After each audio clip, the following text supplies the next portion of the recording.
بسم اللہ الرحمن الرحیم وذلك الترتیب ای الفکر لیس بصواب دائما لأن بعض العقلاء يناقض بعضا في مقتضى أفكارهم فمن واحد يتعدى فكره إلى التصديق بحدوث العالم ومن آخر إلى التصديق بقدمه بل الإنسان الواحد يناقض نفسه بحسب الوقتين فقد يفكر ويؤدي فكره إلى التصديق بقدم العالم ثم يفكر وينساق فكره إلى التصديق بحدوثه فالفكران ليس بصوابين وإلا لزم اجتماع النقيضين فلا يكون كل فكر صوابا فمست الحاجة إلى قانون يفيد معرفة طرق اكتساب النظريات التصورية والتصديقية من ضرورياتها والإحاطة بالأفكار الصحيحة والفاسدة الواقعة فيها في تلك الطرق إلى به حتى يعرف منه أن كل نظري بأي طريق يكتسب وأي فكر صحيح وأي فكر فاسد اور ان فکر بھی ہو سکتا ہے ان فکر صحیح ای فکر صحیح و ای فکر فاسد ان سے اس کو اسم بنا دیں گے وذلك القانون هو المنطق وانما سمي به لان ظهور القوة النطقية انما يحصل بسببه ورسموه بانه آلة قانونية تعصم مراعاتها الذهن عن الخطأ في الفكر فالآلة هي الواسطة بين الفاعل ومنفعله یہ منفعلتن ہے منفعلی ہی ہو گئی فی وصول اثره الیہ کالمنشار للنجار فإنه واسطة بینه وبین الخشب فی وصول اثره الیہ. اتنا پہلے ملا لو.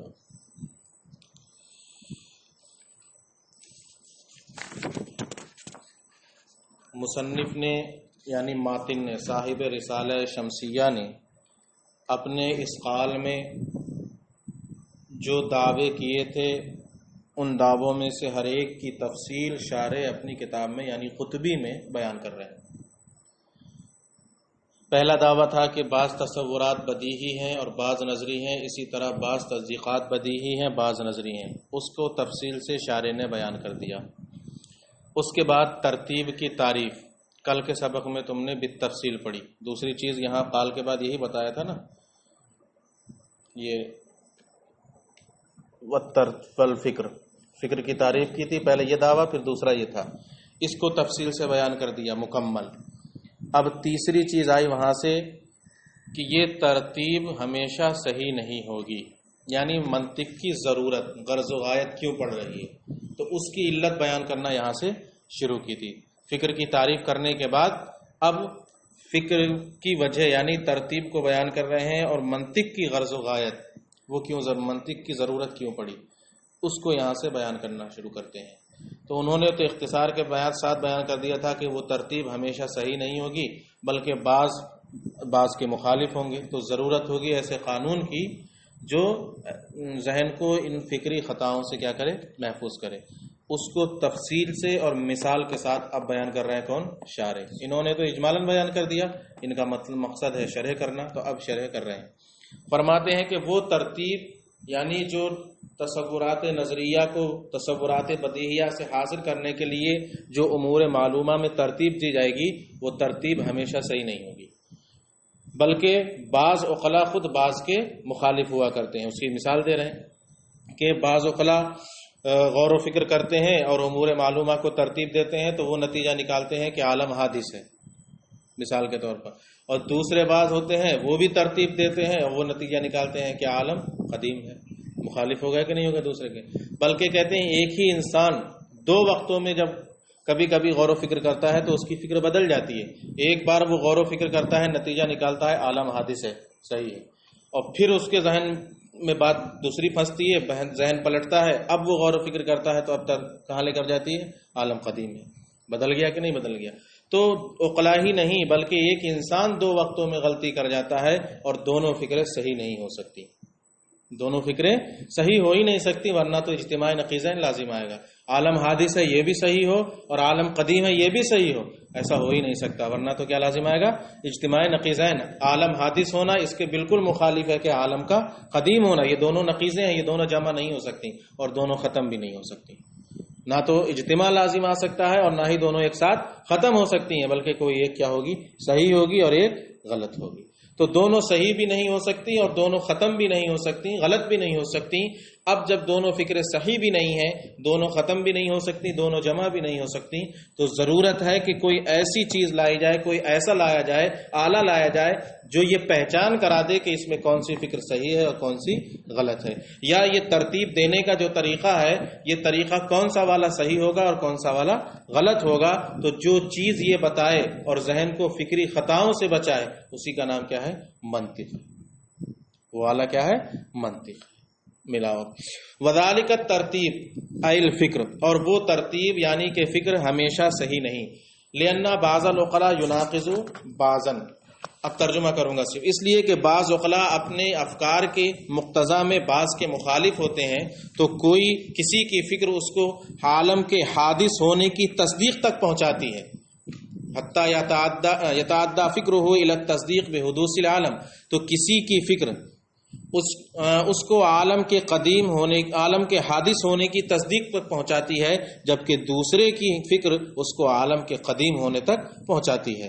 بلکہ ایک ہی انسان دو وقتوں کے اعتبار سے اپنے ہی نفس کا مخالف ہوتا ہے، تو ایک بار وہ غور و فکر کرتا ہے تو اس کو عالم کے قدیم ہونے کی تصدیق ملتی ہے، جبکہ وہ دوبارہ غور و فکر کرتا ہے تو اس کی فکر اسے عالم کے حادث ہونے کی تصدیق تک لے کے جاتی ہے. فالفکران لیسا بصوابین. تو اب یہ دونوں فکریں صحیح نہیں ہو سکتی. وإلا لازم اجتماع النقیضین، ورنہ تو اجتماع نقیضین لازم آئے گا. فلا یکون کل فکر صوابا. تو اب ہر فکر صحیح نہیں، صحیح نہیں ہو سکتی. فمست الحاجۃ الی قانون. تو اب ایک ایسے قانون کی ضرورت پڑی، یفید معرفت طرق اکتساب النظریات التصوریہ، جو قانون تصورات نظریہ یا تصدیقات نظریہ کو بدیہیات سے حاصل کرنے کے اکتساب کے طریقوں کی معرفت کا فائدہ دے. ترجمہ تھوڑا لمبا ہو رہا ہے، ٹھیک ہے، یہ لفظی میں نے ترجمہ کر دیا ہے، یوں بھی کہہ سکتے ہو.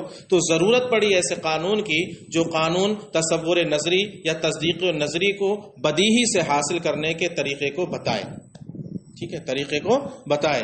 اور یوں ہی اسی کا ترجمہ بس معرفت لفظ بڑھا دیا ہے، طریقوں کی معرفت کا فائدہ دے. یفیدو کا ترجمہ ہو جائے گا. اور ان طریقوں میں واقع ہونے والی والاحاطۃ بالافکار الصحیحہ والفاسدہ الواقعات فیہا فی تلک الطرق. کہتے ہیں اور ان طریقوں میں واقع ہونے والی افکار کو، واقع ہونے والی صحیح اور فاسد فکروں کا احاطہ کرے اور ان میں امتیاز پیدا کرے. صحیح اور فاسد فکروں، ان طریقوں میں واقع ہونے والی صحیح اور فاسد فکروں کا احاطہ کرے، یا یوں کریں کہ صحیح اور فاسد فکروں میں امتیاز پیدا کرے کہ کون سی صحیح ہے اور کون سی صحیح. حتی یعرف من، یہاں تک کہ اس سے معلوم ہو جائے کہ ہر نظری کو کس طریقے سے حاصل کیا جائے گا. وَأَيَّ فِكْرٍ صَحِيحٍ، اور کون سی فکر صحیح ہوگی اور کون سی فاسد ہوگی. وَذَلِكَ الْقَانُونُ هُوَ الْمَنْطِقُ، اور وہی قانون کیا ہے؟ منطق. ٹھیک ہے، جو آپ کو یہ بتائے گا کہ یہ فکر صحیح ہے، یہ غلط ہے، اس کو اس طریقے سے حاصل کیا جائے گا، اس کو اس طریقے سے حاصل کیا جائے گا. یہ علم منطقی آپ کو بتائے گا. وَإِنَّمَا سُمِّيَ بِهِ لِأَنَّ ظُهُورَ الْقُوَّةِ النُّطْقِيَّةِ إِنَّمَا يَحْصُلُ بِسَبَبِهِ. اب کہہ رہے ہیں کہ منطق کا نام منطق کیوں رکھا گیا ہے؟ منطق کا نام منطق بنا ہے نطق سے. کس سے بنا ہے؟ نطق سے. اور نطق کا معنی ہوا ہے گویائی. نطق کا معنی کیا ہوتا ہے؟ تو ان کے نزدیک گویا کہ جو منطق پڑھا ہوا انسان ہوگا وہی سب سے اچھا بولنے پر قادر ہوگا. جو منطق پڑھا ہوا ہوگا اسی کی گویائی سب سے بہتر ہوگی. تو وہ قوت ظاہری اور قوت باطنی دونوں پر قادر ہوگا، یعنی زبان سے بولنے پر اور عقل سے حاصل کرنے پر بھی دونوں اس کو حاصل ہوں گی. اسی لیے اس کا نام کیا رکھا گیا؟ منطق رکھا گیا. ٹھیک ہے، بنا ہے کس سے؟ نطق سے. اور نطق کا معنی کیا ہوتا ہے؟ گویائی. تو ان کے نزدیک گویا کے بولنا منطق سے ہی آتا ہے، منطق ہی گویائی کا سبب ہے. ورنہ تو بے منطق پڑھا آدمی ان کے نزدیک گونگا ہے. جس نے منطق نہیں پڑھی وہ کیا ان کے نزدیک گونگا. تو منطق ان کے نزدیک گویائی کا سبب ہے. وَإِنَّمَا سُمِّيَ بِهِ، اور اسے منطق اس لیے کہا گیا اس لیے کہ قوت نطقیہ کا ظہور انما یحصل بسببه منطق ہی کے ذریعے کیا ہوتا ہے، حاصل ہوتا ہے. وَرَسَمُوهُ، اور اب انہوں نے اس کی تعریف کی، بِأَنَّهُ آلَةٌ قانونیۃ تَعْصِمُ مُرَاعَاتُهَا الذَّهْنَ عَنِ الْخَطَأِ فِي الْفِكْرِ. منطق ایسا آلہ قانونیہ ہے جس کی رعایت ذہن کو خطا فی الفکر سے بچائے. ٹھیک ہے، یہ منطق کی تعریف ہو گئی.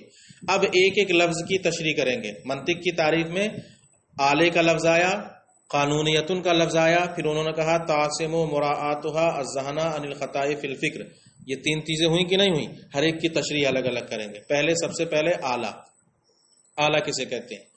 آلے کی وضاحت میں کہتے ہیں کہ آلہ اس چیز کو کہتے ہیں جو فاعل اور اس کے منفعل کے درمیان واسطہ ہوتا ہے.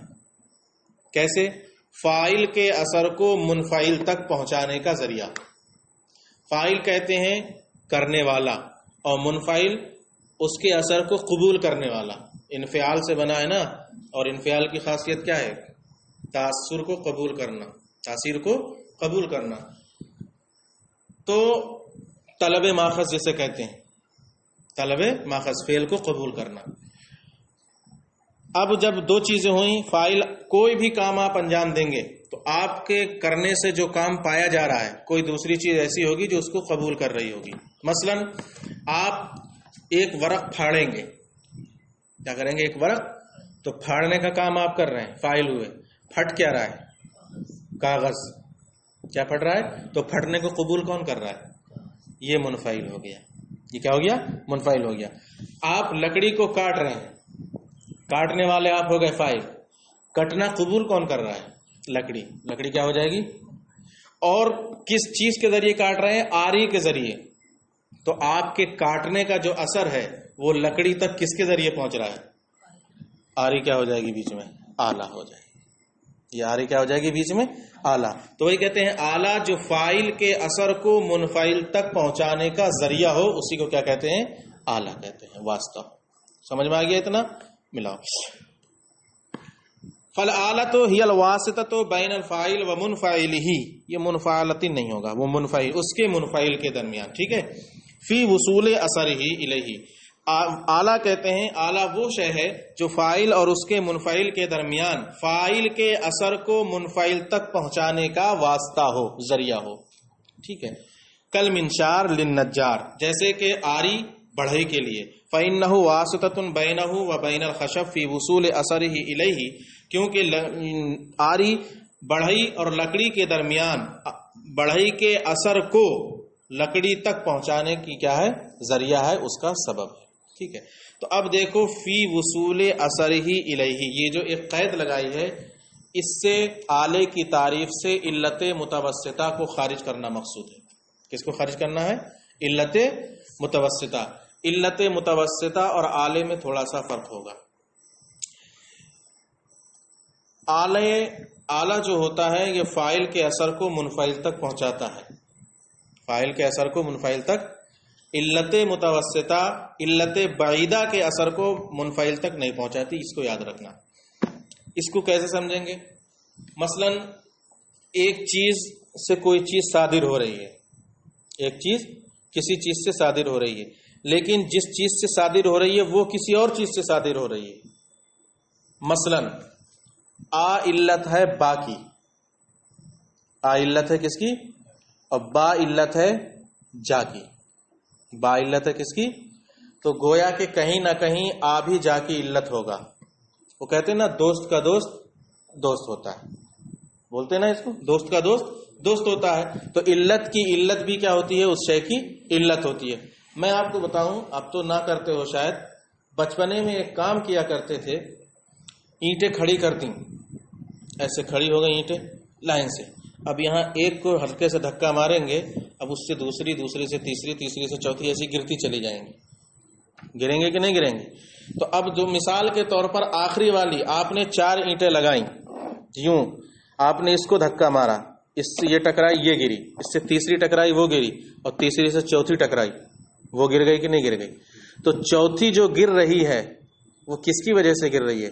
اس تیسری والی کی وجہ سے گر رہی ہے، ٹھیک ہے. اس کی حقیقی جو اثر ہے چوتھی میں کس کا پہنچ رہا ہے؟ اس کا پہنچ رہا ہے، لیکن کہیں نہ کہیں علت پہلی والی بھی ہے. تو اس پر جو اثر پہنچ رہا ہے وہ اس کا پہنچ رہا ہے، اس والی کا اثر تو نہیں پہنچ رہا ہے. گرا تو یہ والی رہی ہے اس کو، ٹھیک ہے. تو یہی علت متوسطہ ہے جو پہلے والی کی اثر کو یہاں پہنچا نہیں رہی، کیونکہ آخری والا تو خود اسی سے صادر ہو رہا ہے. مثال کے طور پر 3 اینٹیں لے لو، 4 چھوڑو 3. پہلی کو دھکا مارا، اس نے دوسری میں دھکا مارا، دوسری نے تیسری میں دھکا مارا، یوں ہو گئے. اس نے دھکا مارا اس کو، یہ گری، اس نے دھکا مارا اس کو، یہ گری. تو اس کے گرنے کا جو سبب اور علت ہے حقیقت میں یہ والی ہے. یہ کون سی ہے؟ بیچ والی ہے. ہاں اس کا جو سبب تھا وہ کیا ہے؟ یہ ہے. حقیقت میں تو جو اثر کر رہی ہے اس میں یہ بیچ والی کر رہی ہے، یہ والی نہیں. لیکن کہیں نہ کہیں اس کا اثر بھی ہے، لیکن اس کا اثر یہاں تک نہیں پہنچتا. کیوں؟ کیونکہ یہ تو کس سے صادر ہو رہی ہے؟ اس سے صادر ہو رہی ہے. یہ ہو گئی علت بعیدہ اور یہ ہو گئی علت متوسطہ. تو علت متوسطہ علت بعیدہ کے اثر کو منفعل تک نہیں پہنچاتی ہے، بلکہ منفعل خود علت متوسطہ سے صادر ہوتا ہے، اور اعلیٰ جو ہوتا ہے فاعل کے اثر کو منفعل تک پہنچا دیتا ہے. سمجھ میں آ گیا؟ علت متوسطہ علت بعیدہ کے اثر کو منفعل تک نہیں پہنچائے گی، بلکہ وہ خود اسی سے صادر ہوگا. منفعل کس سے صادر ہوگا؟ علت متوسطہ تے بیچ والی سے، اور بعیدہ والے کا اثر اس تک نہیں پہنچے گا. تو اور اعلی میں کیا ہوتا ہے؟ اعلیٰ اپنے فاعل کے اثر کو منفعل تک پہنچاتا ہے. تو یہ تعریف سے خارج ہو گئی کہ نہیں، فی وصول اثر ہی الہی کی قید سے یہ خارج ہو گیا. کیوں؟ کیونکہ اس کا اثر وہاں تک پہنچتا ہی نہیں. کہتے ہیں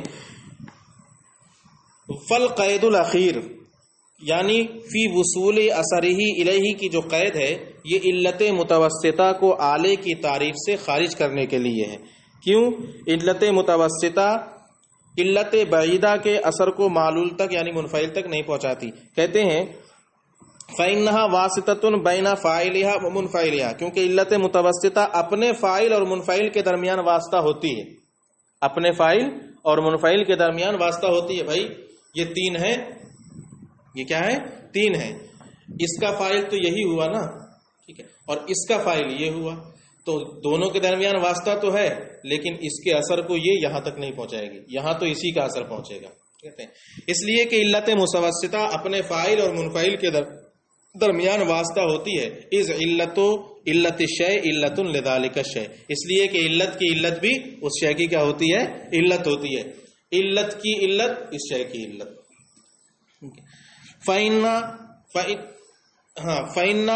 آ اذا کانا علتن لبا، کیونکہ جب آ علت ہو با کی، و با علتن لجا، اور با علت ہو کس کا؟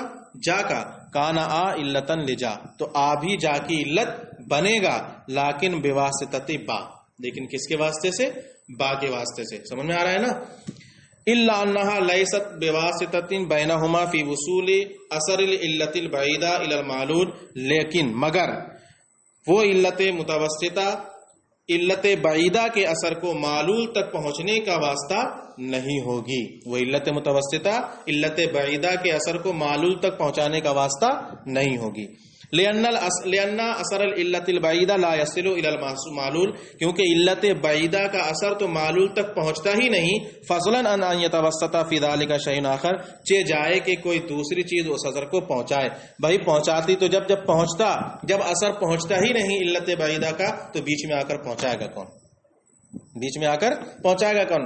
کسی بھی چیز کو تو تب نہ پہنچایا جائے گا جب وہ وہاں تک جائے، تب نہ آپ کھینچ کر پہنچائیں گے.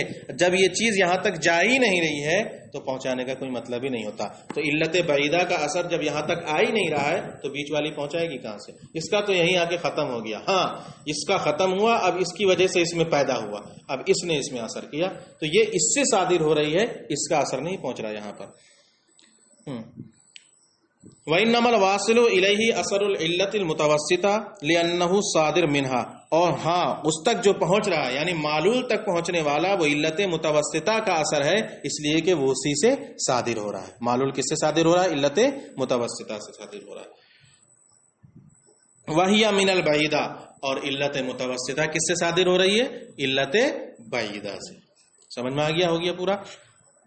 اور پڑھ لو قانون کی تعریف، آسان باتیں. والقانون ہوا امر کلی ينطبق على جميع جزئیاته لیتعرف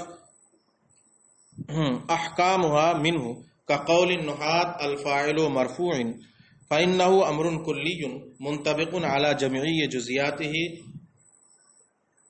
اچھا، لیتعرف احکام جزئیاته منه حتى يتعرف مجھول بھی ہو جائے گا. یتعرف من ان زیدا مرفوع فی قولنا ضرب زید فانه فاعل.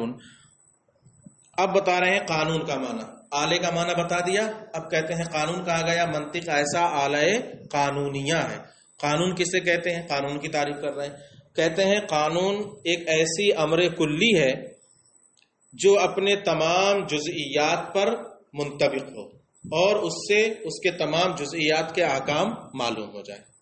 قانون ایک امر کلی ہے جو اپنے تمام جزئیات پر منطبق ہو، یعنی ایسا قاعدہ کلیہ ہے کہ اس قاعدہ کلیہ کے تحت جتنے بھی جزئیات ہوں گے وہ سب کو شامل ہوگا.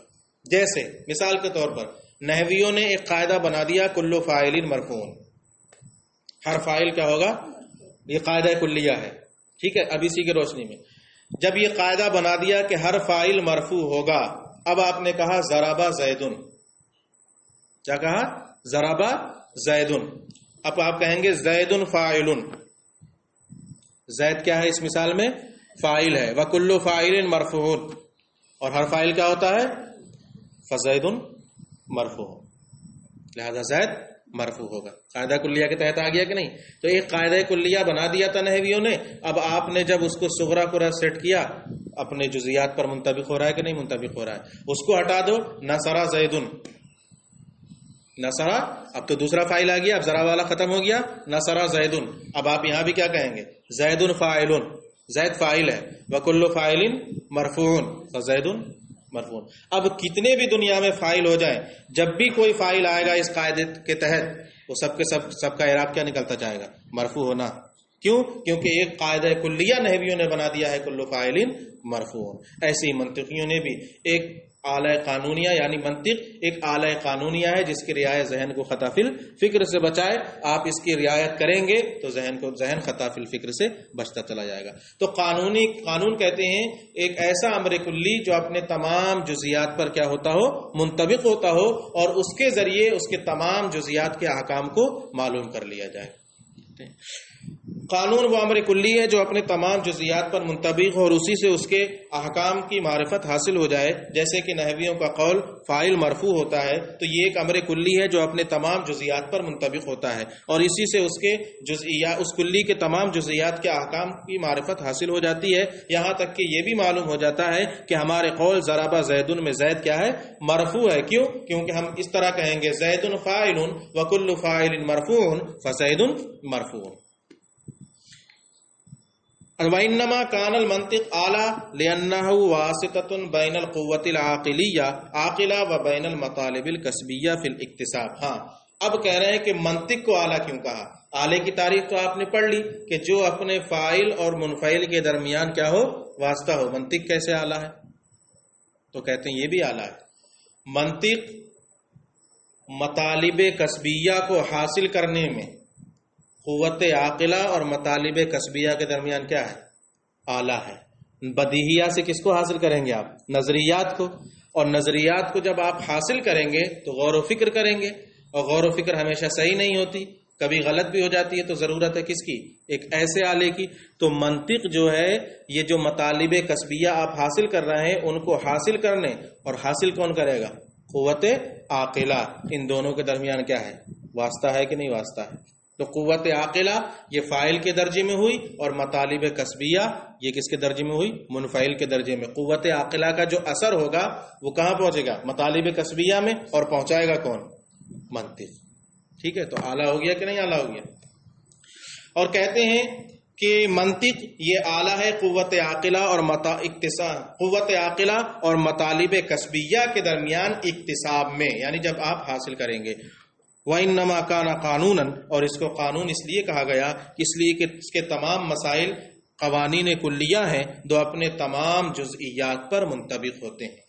کس پر ہوتے ہیں؟ اپنے تمام جزئیات پر منطبق. یعنی جس قاعدے قانون کے تحت جو قاعدہ قانون بنا دیا منطق میں، اب اس کے تحت جو بھی بات آئے گی اس پر وہ قاعدہ منطبق ہوگا. جیسے منطق کا ایک قاعدہ ہے کہ ضروریہ سالبہ ضروریہ کا عکس سالبہ دائمہ ہے. یہ ایک قاعدہ ہے منطق کا. سالبہ ضروریہ کا عکس کیا آئے گا؟ سالبہ دائمہ. جب یہ قاعدہ آپ نے پڑھ لیا تو اب آپ کہیں گے کہ لا شیء من الانسان بحجر بالضرورت. یہ آپ نے پڑھ لیا، سالبہ ضروریہ ہے. یہ ہے کہ نہیں؟ یہ سالبہ ضروریہ. غور کر لو، لا شیء من الانسان بحجر بالضرورہ سالبہ ضروریہ ہے. اب ہم آپ سے کہیں کہ اس کا عکس کیا آئے گا؟ اس کا عکس کیا آئے گا؟ تو آپ نکالیں گے لا شیء من الحجر بانسان دائمہ. کیوں؟ کیونکہ سالبہ ضروریہ کا عکس ہمیشہ کیا آتا ہے؟ سالبہ دائمہ آتا ہے. یہ قاعدہ آپ پڑھ چکے ہیں. جب یہ قاعدہ آپ نے پڑھ لیا ہے تو آپ فوراً اس کا کیا عکس نکال دیں گے. تو اب یہ ایک قاعدہ تھا، اس کے تحت اس کا جزیہ معلوم ہو گیا کہ نہیں معلوم ہو گیا؟ ٹھیک ہے. وہ کہتے ہیں جیسے ہم نے یہ جان لیا کہ سالبہ ضروریہ کا عکس سالبہ دائمہ ہوگا، تو اسی سے ہم جان لیں گے کہ ہمارا قول لا شیء من الانسان بحجر بالضرورت یہ منعکس ہوگا کس کی طرف؟ لا شیء من الحجر بانسان دائمہ کی طرف. سمجھ میں آ گیا؟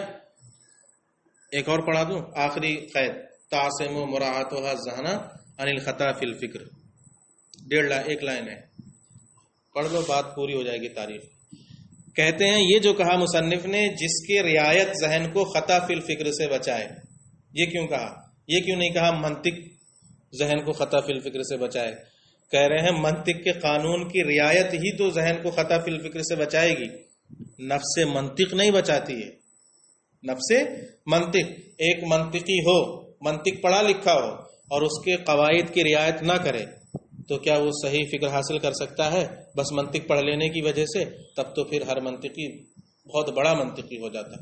ہوتا کہ نہیں؟ بلکہ اس کے قواعد کی رعایت کرے گا تب ذہن خطا فی الفکر سے محفوظ ہوگا. تو یہی کہا کہ جس کی رعایت یعنی جس کے قاعدہ قانون کی رعایت ذہن کو خطا فی الفکر سے بچائے. تو اگر منطق صرف نفس منطق یہ ذہن کو خطا فی الفکر سے بچاتی تو کسی منطقی سے غلطی ہی نہیں ہوتی. کسی منطقی سے غلطی ہی نہیں ہوتی. حالانکہ غلطی ہوتی ہے کہ نہیں ہوتی ہے؟ اس کا مطلب جو صحیح ذہن سے قوانین یاد نہیں کرتا ہے، محفوظ نہیں ہوتے ہیں، وہی غلطی کر جاتا ہے. یہ تو ہمارے یہاں بھی مثال بن جائے گی. جو صحیح سے یاد کر لیتا ہے وہ صحیح سے جزیہ نکال بھی لیتا ہے، صحیح سے تعریف بھی کر دیتا ہے. اور جو نہیں یاد کرتا ہے تو پڑھی تو منطق اس نے بھی ہے درس گاہ میں.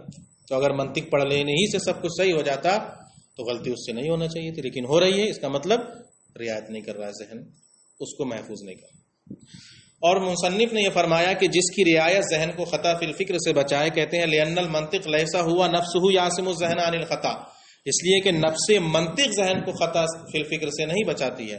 وَإِلَّا لَمْ يَعْرَضْ لِلْمَنْطَقِ خَطَأٌ، ورنہ تو کسی منطقی سے کبھی غلطی ہی نہیں ہوتی. وَلَيْسَ كَذَلِكَ، حالانکہ ایسا نہیں ہے. فَإِنَّهُ رُبَّمَا يَخْطِئُ لِإِهْمَالِ الْآلَةِ هَذَا هُوَ مفہوم التعریف. کہتے ہیں بلکہ کبھی کبھی اس آلے کو ترک کر دینے کی وجہ سے یا اس کی رعایت نہ کرنے کی وجہ سے منطقی سے بھی غلطی ہو جاتی ہے. یہی تعریف کا مفہوم ہے. بس.